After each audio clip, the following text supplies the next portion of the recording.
Ayan. Doon naman sa mga nagtatanong kung paano mag-withdraw kay HIA application, ganito po siya. Punta po kayo sa host center muna. Then kailangan nyo munang mag-upload ng or mag-fill out doon sa KYC. So nakikita nyo tong KYC dito sa baba.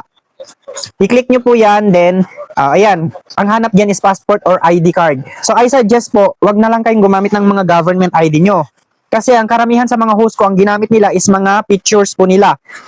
Ayan, wala pong masyadong gumamit ng mga ID. So, ang ginamit ko rin is school ID ko yung ginamit ko.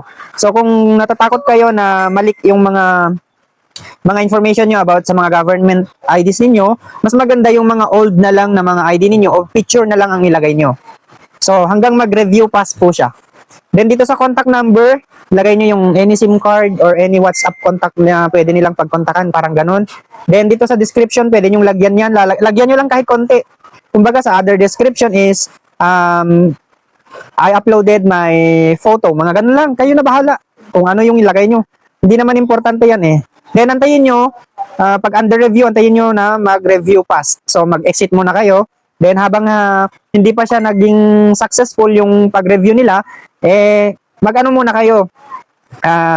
Mag-tasking muna kayo. Ayan. Pero, kung mag-withdraw na rin kayo, ayan, and pumasa na yung KYC ninyo, punta na kayo dito sa ayan, dito sa mismong bank. Ayan. Pero bago kayo pumunta sa bank, i-check nyo muna yung income nyo kung 140 na po, 140k na diamonds. Kasi ang withdrawal po dito na amount, minimum withdrawal is 140,000 diamonds. Equivalent po ito sa $10. So, i-click nyo yung income. Ayan, dyan yung makikita po yung income ninyo.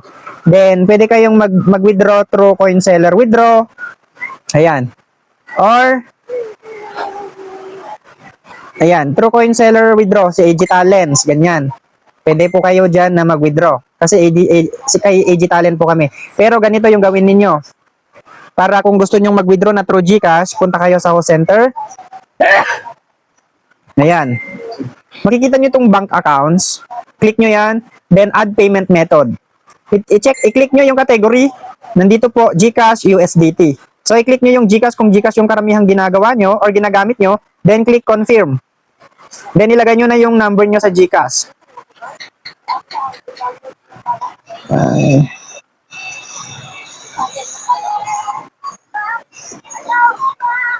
Yung payin nyo po is yung complete name nyo po.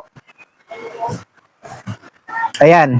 Category nyo, GCash, then yung card number ninyo, GCash number nyo, then yung payin nyo po. Yung complete name nyo na po dyan. Then, submit.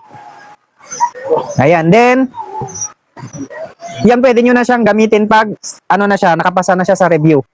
Na-approve na kasi yung ano natin, yung application doon sa, sa pag-add ng bank account doon sa ating withdrawal. So, ito na po siya guys. Normal na siya. So, okay na siya. Pwede natin gamitin for withdrawal. So, punta tayo sa host center. Then, punta tayo sa income po mismo. Click natin yung income. Ayan. Ang maganda dito guys, pag mag-exchange kayo ng gold into coins, pwede na po yung 10,000. Pag may 10,000 na kayo dyan, pwede na kayong mag-exchange po ha. Sample ganyan. 10,000 po na diamond. So, ang kapalit niyan is 9,300 coins. Ayan. So, pag naging diamonds na yung 10,000 nyo, 9,300 po yung 10,000 na diamonds. Ayan. Then, balik tayo muna dun. Ayan. Ito yung i-withdraw nyo po, may balance. Then, kung ayaw nyo mag-withdraw ng coin seller, ayan, kasi pag coin seller po, ayan, piliin nyo kung sino yung withdrawhan nyo. Kung gusto nyo na mas mataas konti yung rate, ayan, mas maliit yung bawas sa sasahurin nyo, ayan. So, nandito na agad yung bank account nyo po nakalagay na sa GCash. Basta nakapasa na po doon sa withdrawal account nyo po or bank account. Ayan.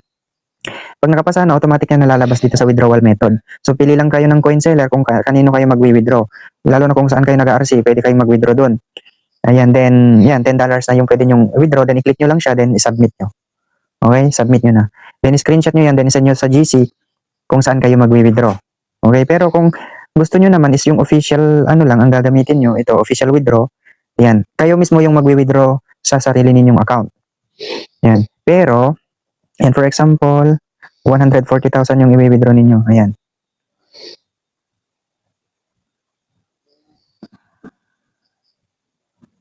Ang ano kasi dito, ang kailangan po kasi dito mga madam, sabi niya dito kasi withdrawal amount must be, ayan, hindi siya bababa ng 7 million.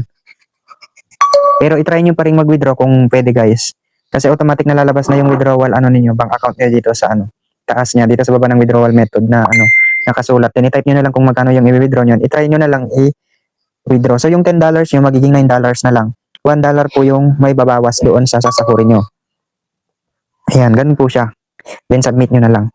Pero kung ayaw po talaga, no choice tayo, doon tayo sa coin seller withdrawal. Okay? Nandiyan na rin po yung Gcash nyo. So makikita nila doon kung saan nila isa-send. Pero mas maganda pa rin guys, i-ano nyo, i-screenshot nyo pa rin sa details dito. Ayan, dito sa all or sa transfer. Okay lang din.